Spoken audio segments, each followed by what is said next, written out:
بسم الله الرحمن الرحيم نحمده ونصلي ونسلم على رسوله الكريم أما بعد عن أبي الدرداء رضي الله تعالى عنه قال قال رسول الله صلى الله عليه وسلم من قرأ 3 آيات من أول الكهف عصم من فتنة الدجال أو كما قال عليه الصلاة والسلام۔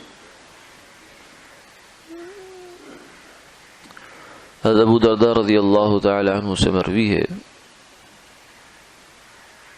کہ رسول اللہ صلی اللہ علیہ وسلم نے یہ ارشاد فرمایا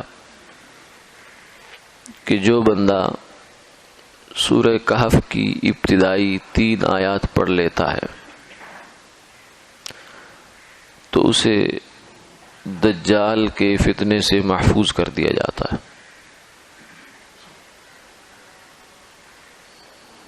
دجال کون ہے اور کیا ہے؟ یہ عربی زبان کا لفظ ہے، دال جیم پر شد پھر الف پھر لام، دجال جو اسم مبالغہ ہے، دجل سے یہ نکلا ہے لفظ۔ دجل کہتے ہیں فریب کو، دھوکے کو، فراڈ کو۔ یہ کسی چیز کی حقیقت کچھ ہو لیکن دکھائی کچھ جائے، یہ دجل ہوتا ہے، فریب ہوتا ہے۔ تو یہ اس کو دجال اس لیے کہا کہ یہ بہت بڑا فریبی اور بہت بڑا فراڈی ہوگا، لیکن آزمائش بہت بڑی ہوگی۔ کیوں؟ اس لیے کہ وہ سب سے پہلے دعوی نبوت کرے گا کہ میں نبی ہوں، اور عام ضابطہ کار یہ ہے کہ جب کوئی آدمی نبوت کا دعویٰ کرتا ہے تو اس کے ہاتھ پر اللہ کوئی بھی اس کی پیش گوئی پوری نہیں فرماتے، نہ اسے کوئی جو ہے وہ خرق عادت چیز ملتی ہے جو اس کے دعویٰ کی تصدیق کر سکے جبکہ وہ جھوٹا دعویٰ کر رہا ہو۔ اس لیے جتنے لوگوں نے بھی نبوت کے پیچھے دعوے کیے جھوٹے، تو ان کی کوئی ایک بات بھی پوری نہیں نکلی۔ جیسے مرزا قادیانی ہے، اس نے نبوت کا دعویٰ جھوٹا کیا تو جتنی پیش گوئیاں بھی کی، ایک ایک پیش گوئی اس کے خلاف تو چلی گئی لیکن اس کے حق میں کوئی بات نہیں گئی۔ عام دستور اور ضابطہ تو یہ ہے، لیکن دجال کا معاملہ تھوڑا مختلف ہوگا، اس لیے کہ یہ دعوی نبوت بھی کرے گا اور لوگوں کو اپنے شعبدے بھی دکھائے گا۔ لوگ اس کے جو ہے مکر میں اور فریب میں اور چکر میں آ جائیں گے، اور پھر خدائی کا دعویٰ کر دے گا۔ حالانکہ آپ نے فرمایا کہ اللہ تعالیٰ جو ہے وہ نظر نہیں آتے، دنیا میں تمہاری ان سے ملاقات نہیں ہو سکتی، تو وہ کہاں سے خدا ہو جائے گا؟ تو یہ اس لیے یہ بہت بڑی آزمائش ہوگی۔ جو لوگ اس کو مانیں گے ان پر بارشیں برسیں گی، زمین غلے اگائے گی، جو نہیں مانیں گے وہ قحط سے بھوکے مریں گے۔ تو یہ کاد الفقر ان یکون کفرا، فقر جو ہے فرمایا کہ یہ تو کفر تک آدمی کو لے جاتا ہے۔ تو اس لیے آپ نے فرمایا کہ کوئی نبی بھی دنیا میں آدم علیہ السلام سے لے کر جناب نبی پاک صلی اللہ علیہ وسلم تک جتنے انبیاء بھی آئے تشریف لائے، سب نے اپنی امتوں کو دجال کے فتنے سے ڈرایا ہے۔ تو اس سے پتہ لگتا ہے کہ وہ معمولی بات نہیں ہوگی کہ آپ صلی اللہ علیہ وسلم نے بھی اتنے اہتمام سے اس سے آگاہ کیا، اور پچھلے انبیاء علیہ السلام نے بھی اتنی شدت و اہتمام کے ساتھ اس سے اپنی قوموں کو آگاہ و مطلع کیا۔ تو یہ معمولی بات نہیں ہوگی، کوئی غیر معمولی جو ہے وہ یہ کہانی ہے۔ اس لیے اس فتنے سے پناہ کی درخواست کی گئی ہے۔ اللہم انی اعوذ بک من فتنۃ الدجال۔ یہ نہیں کہا گیا کہ میں اس فتنے میں جاؤں اور جا کر دجال سے بات چیت کروں اور اس کا جھوٹا ہونا ثابت کر دوں، اس لیے کہ وہ دجال ہے اور دجال سے آدمی جیت نہیں سکتا۔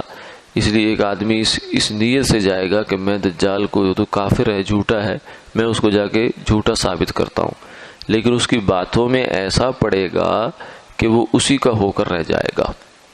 اس لیے کہتے ہیں کہ ہر باطل کتاب پڑھنے کی، ہر باطل غلط آدمی کی تقریر سننے کی ضرورت نہیں ہوتی۔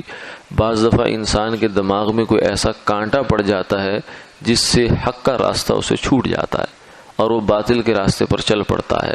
کیونکہ ہمارا دماغ جو ہے نا یہ کوئی کیلکولیٹر نہیں ہے، کوئی ایسی مشین نہیں کہ جو بھی آپ اس میں نتیجہ مواد ڈالیں گے وہ نتیجہ ٹھیک دے گا. نہیں، اگر ایسا ہی ہوتا تو جتنے بھی دنیا میں عقل مند ہیں وہ کسی ایک مذہب پر، کسی ایک نظریے پر جمع ہو جاتے، اس میں اختلاف نہ ہوتا. تو جو بندہ دجال کے ساتھ ملنے جائے گا وہ اسی کا ہو کر رہ جائے گا. اس لیے فرمایا بہت بڑا فتنہ ہے. سورہ کہف جو کہ 15ویں پارے کے دوسرے نصف کی صورت ہے اور کچھ 16ویں پارے میں بھی آتی ہے، اس صورت کو آپ صلی اللہ علیہ وسلم نے اس فتنے سے حفاظت کے لیے خاص طور سے تجویز فرمایا. آج کی حدیث میں ہم نے دیکھا کہ آپ نے فرمایا کہ پہلی 3 آیات جو بندہ پڑھتا ہے اللہ اس کی بھی اس فتنے سے حفاظت فرماتے ہیں. سورہ کہف جمعے والے دن اپنے معمولات میں اس کو شامل کر لینا چاہیے.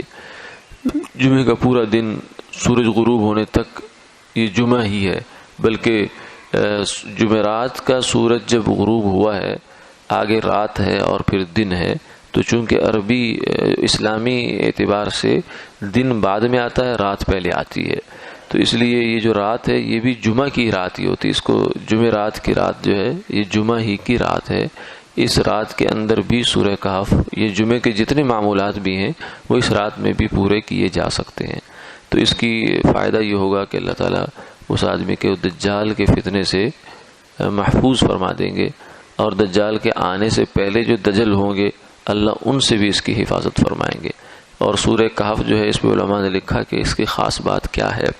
خاص بات یہ ہے کہ دجال کا فتنہ اصل میں مادیت اور ایمان کا فتنہ ہوگا.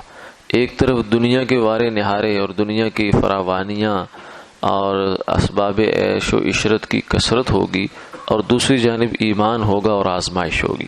تو ایمان اور دنیا کا آپس میں ایک ایسا کیل کانٹے کا مقابلہ آ جائے گا کہ جس میں بہت سارے لوگ اپنے ہاتھ جو ہے ایمان سے ہاتھ دھو بیٹھیں گے.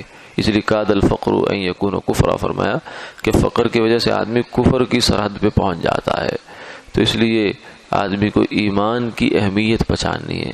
دجال کے فتنے سے بچنے کا پیغام یہ ہے کہ اپنے دین کی اہمیت پہچانے، ایمان کی اہمیت پہچانے.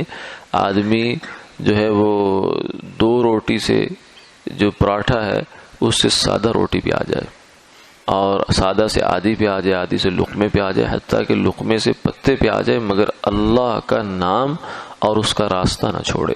یہ نہ ہو کہ دنیا کے حالات آئے تو انسان اللہ کا ہو جائے، دیندار ہو جائے، لوگوں تھوڑی سی جو ہے پریشانی آ گئی تو اللہ کا راستہ چھوڑ دیا. یہ سورہ کہف ہمیں یہ بتاتی ہے کہ ایمان پر استقامت حاصل کرو، اللہ تعالیٰ تمہاری فتنہ دجال سے حفاظت فرمائیں گے. وآخر دعوانا الحمد للہ رب العالمین.